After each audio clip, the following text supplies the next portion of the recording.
Hello lovely people, welcome to part 1 of my June reading wrap up.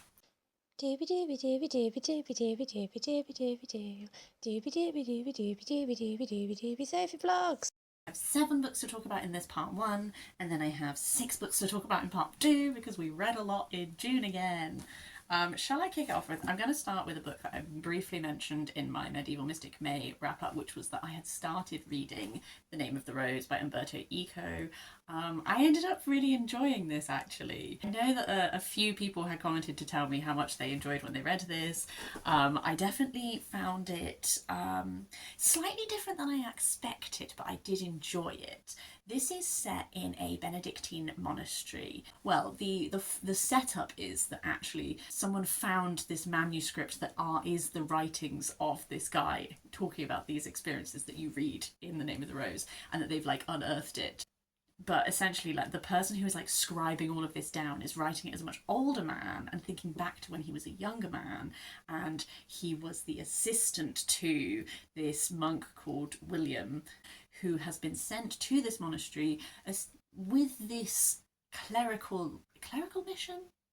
That might not be the right word, but he's been sent to this monastery with this purpose. But when he gets there, there's been a monk has died in a mysterious manner, and so he's sort of being side tasked with, could you help solve what happened to this guy? And then more murders start happening, and it's like in trying to sleuth out and solve what's happening with the murders, like the abbey's secrets are becoming unearthed. But also, I think when I was saying it wasn't quite what I expected, so much of this is like religious debates. Like, there's a line running throughout this whole thing that is like this massive argument the monks have all had about, did Jesus laugh and smile? Like, is laughter inherently sinful? Is laughter like a gift from God? Like, what, what's laughter? Is it good or bad?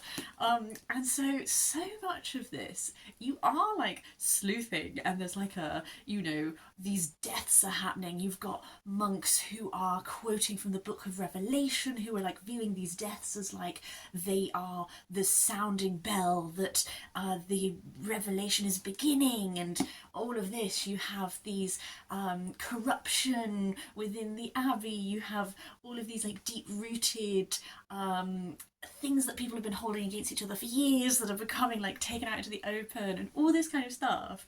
But then so much of this is also just like, if we engage with scripture in this way, like, what does this mean? Like, what does Aristotle's views on this mean to us now? Like, and I think because I did start to read it in May when I was doing Medieval Mystic May, and I was dabbling in ideas of mysticism, interpretations of religious experience, and all that kind of thing, I ended up really liking that.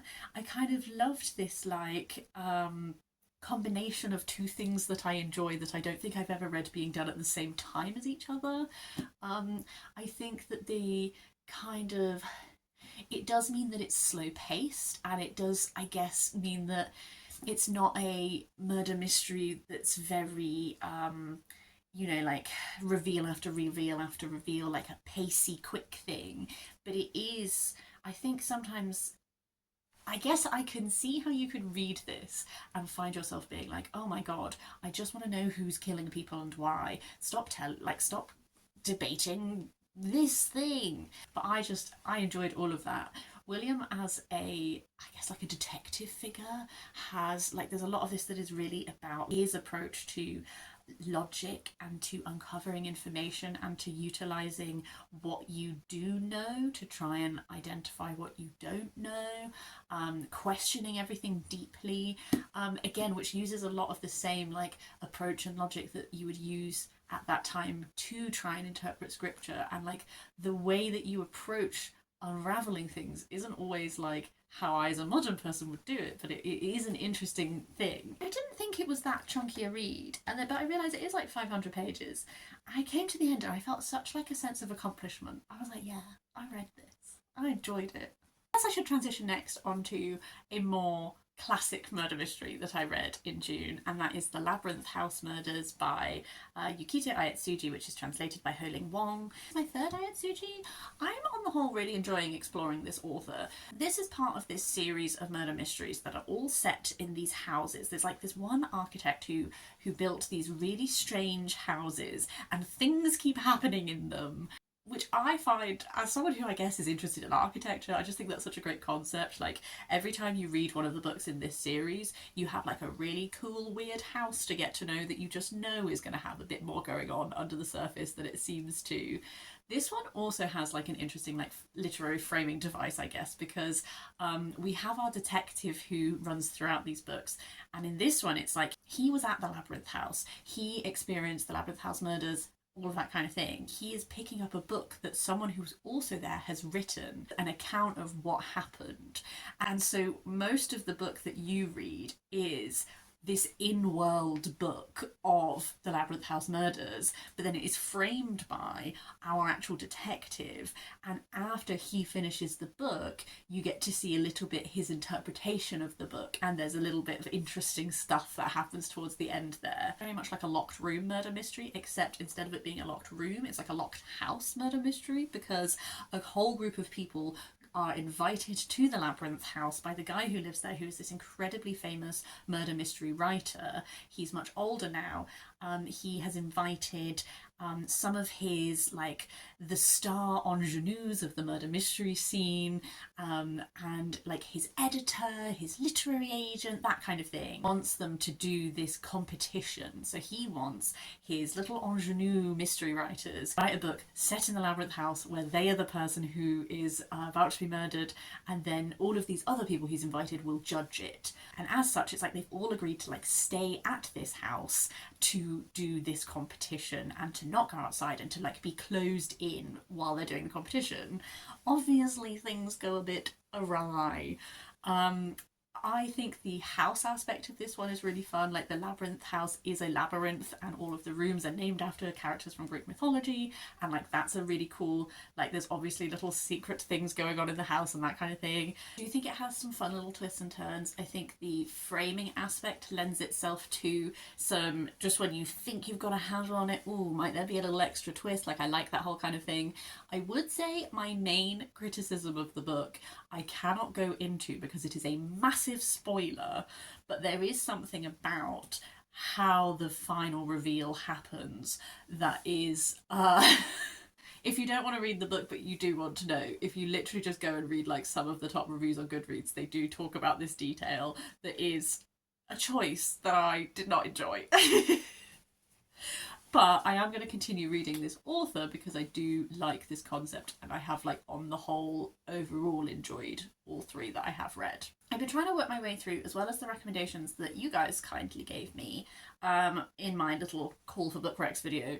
I also did make that little stack of books that I felt I was being quite drawn to, and a couple of people said that they really enjoyed A Memory Called Empire by Arkady Martine.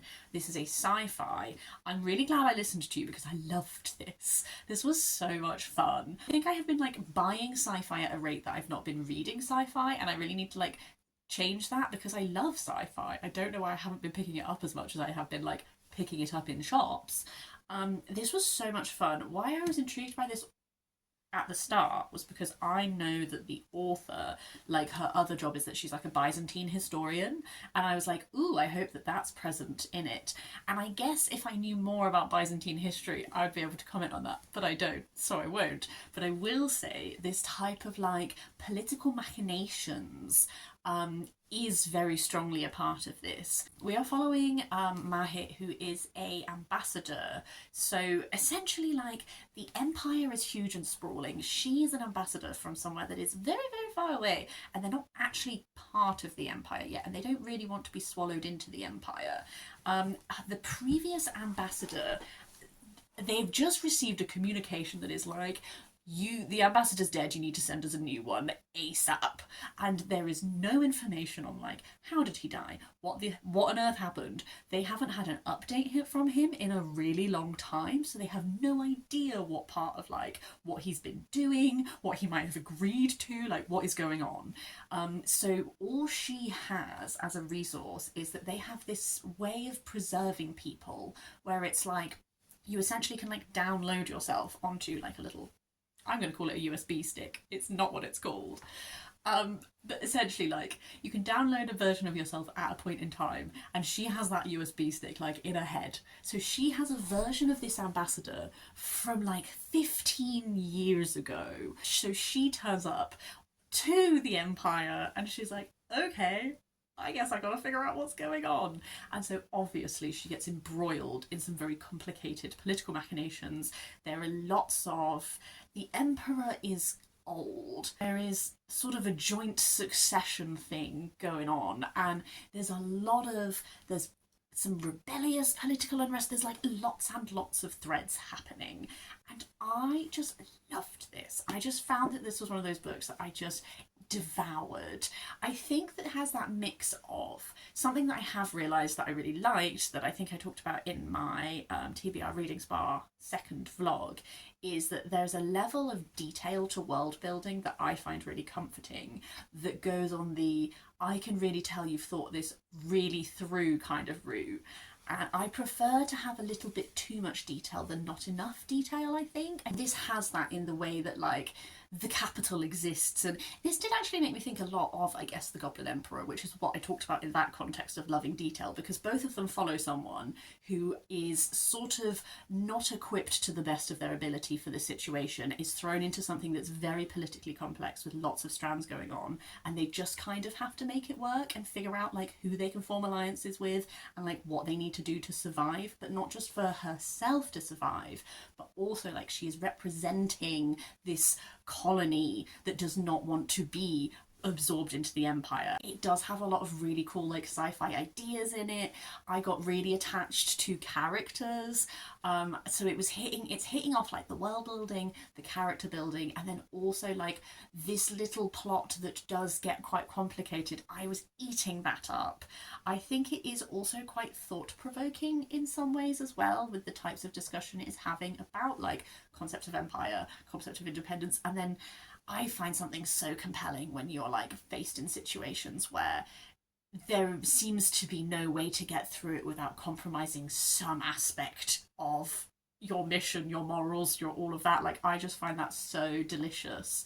So I really, really enjoyed this. It is a duology, and my library has the second one. So I think I'm going to try and get it out this year. I say try because I currently have maxed out all of my library holds. And they're taking a long time to come through. So I would like to, at the least, like, I would like to get the second one out this year and like finish off the duology, because I have been really enjoying it. I'll do another fiction and then I'll go 3 non-fic. That's what we're going to do. This was on my 26 for 26, as is this. I did not enjoy Sudden Death by Alvaro Enrigue as much as I thought I was going to. It's translated by Natasha Wimmer. I was really drawn to this because it definitely has like a plot description that is like unlike a book I've ever read.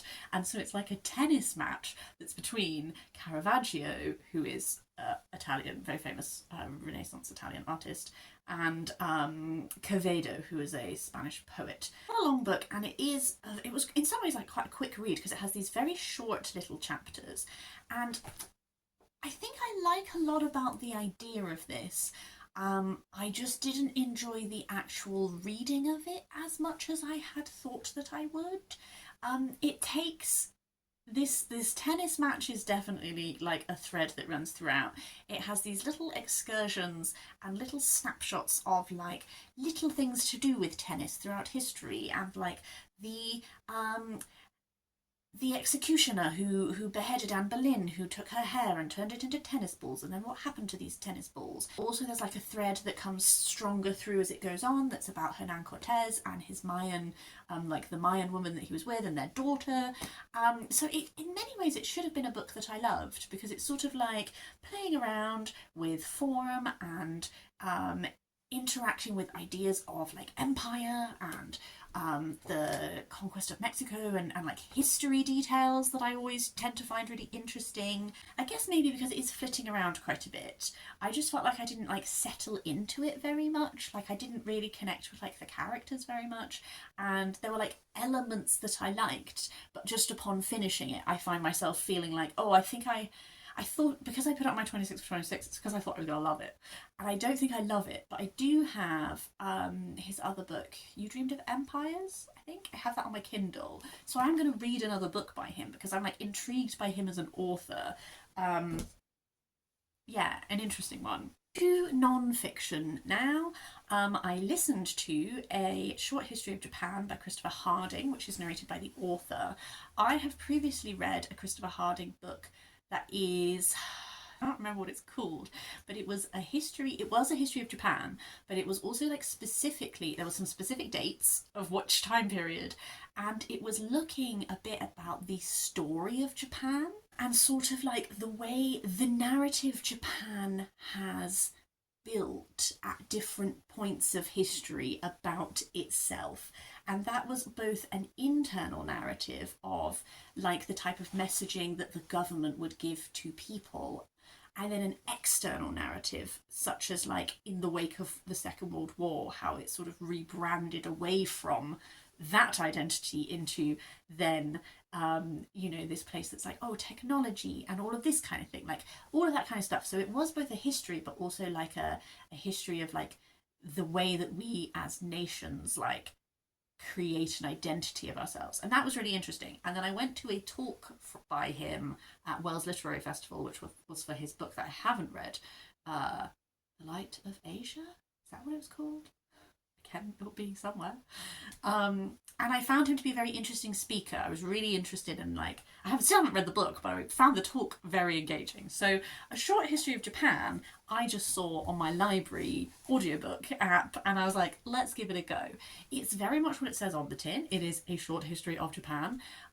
It is, that would be its weakness, is that it is short and concise, but that would also be a strength in that you get the top level sort of detail points, you get a good overarching understanding of Japan delivered in a lovely way. And so I don't have a huge amount to say on it, also partly I guess because it kind of was treading over ground that I have already read in the other book, but I thought it was like a good little non-fic book, particularly if you don't know a lot about Japanese history and you want to start somewhere and then build on it to like flesh that out. I thought it did that purpose very well. I've been trying to read like a book of my partner's every month because I have a whole stack of them. So in June I read The Leveler Revolution by John Rees. I had hoped to read this in May to tie into Levelers Day, and I just didn't get around to it, so here we are. The Levelers were a group during the English Civil Wars. They were on the parliamentary side, sort of like this organised movement that were quite crucial in a lot of parliaments, like military victories, and they had more of a radical vision of what post-monarchy would look like that wasn't really delivered. And so Levelers Day, which I did go to Levelers Day in Burford last year, and I recorded a bit of it, and I will put that, it's in one of my Medieval Mystic May reading vlogs, I think, but I'll put a link down below in case you just want to watch those clips. Levelers Day is in honour of some of the levelers that were executed at Burford in the Cotswolds for calling for this more radical democratic way of ruling than actually happened. And so Levelers Day now, when it is still celebrated, I found it really moving. It's like a real call for political freedom across the world. You get a lot of different political parties there. You get a lot of people who just believe in the power of democracy and the right for people to like have a voice and everything. And I found the whole day really moving. It was actually really lovely to do. Last month in my May wrap up, I talked about reading Republic, which was Alice Holt, I think, which went through every year of the Republic, England being a republic, and like was like a history of that, and so I thought that this would be nice to build on that, because I do know stuff about the levelers, but not in the same level of detail as this. And this was an interesting read. It's very much you know, like when you just a casual history enjoyer, and then you become aware that there's all these like debates about things that you did not have visions of. So I didn't realize there was quite so much debate about, like, I guess, how organised the levelers were, the level of power the levelers actually had, how much of a cohesive group they were, like all of these kinds of things. I now realise there's a whole debate about. And this is like really engaging with that, and it's giving like a lot of detail, a lot of like exploring the people who were involved, exploring the situation, exploring what their beliefs were. Things I really enjoyed about this was like learning a bit more about some of the women who were involved. I already knew that women were involved in Levelers because I went to Levelers Day, and you have these, there's like these choirs of women, and they sing the songs about being Leveler women and the sea green bonnets and all that kind of stuff. Sea green sashes? Can't remember. But also printing presses. I think that's why I find this period, one of the reasons I find this period of history really interesting, is because you have the development of printing press and what it is like, you know, the crown and parliament did try and crack down on like illegal printing, but what it is like to have this much more democratizing act of being able to mass produce communications and get them out into the world and all this kind of thing. Like, I think the role of the printing press and how the levelers used it was really interesting as well. So this I just think was like a solidly good non-fiction book, and I learned a lot. And the final book I'm going to talk about in this part one is another audiobook that I listened to, and that is First Bite, How We Learned to Eat by B. Wilson, narrated by Karen Cass.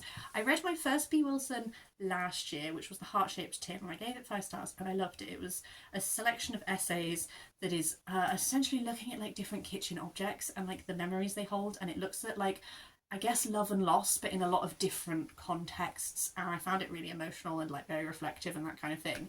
This is much more, I gather, what like the rest of B. Wilson's writing is more like, where it is food writing, but it's also kind of like science, and it's got a lot more of that side of it in. The subheading, like How We Learn to Eat, this looks a lot at, first of all, like babies learning to eat, like the science of that I find really fascinating, because I find like child development really interesting. So I find this like way of children learning to eat quite interesting. It does have like, I guess, quite a lot of practical stuff, like if you're a person who's planning to have babies and you want some more info on like the best ways to support babies learning to eat, like that's in this. But it expands as well as that, it covers quite a few other topics as well. Like there's a whole section that is very much to do with like disordered eating and how you can help people who have disordered eating, like a lot of the approaches that are taken to be like helping to reintroduce foods and build up like a selection of more inclusive selection of foods that you can eat. Like there's really like quite a lot of different ways of approaching the idea of like learning to eat in this that I did find interesting. I think I found like definitely some portions of it much more interesting than other portions of it. I would also say like the approach to fatness is kind of like not nuanced in any way, which is a bit disappointing when so much of this is to do with like nutrition and health. I didn't mean to end on like a disappointed note. I think for my taste as well, like I do prefer much more of like the heart-shaped tin style that is a much more like, I guess, like food writing from a place of emotion and human connection and that kind of thing. And maybe I am slightly less interested in a full-on scientific, like tell me about another scientific study, you know? So I think that's like my personal taste. Like I do find, I guess, the scientific side of it interesting, but I don't find always the way that information is presented as enticing. But yes, that's everything I want to talk about for this part one video. I would love to hear if you have read any of these, if you have thoughts on any of them, please do leave me a comment down below. Otherwise, I hope you're having a lovely day, and I will see you next time for something different.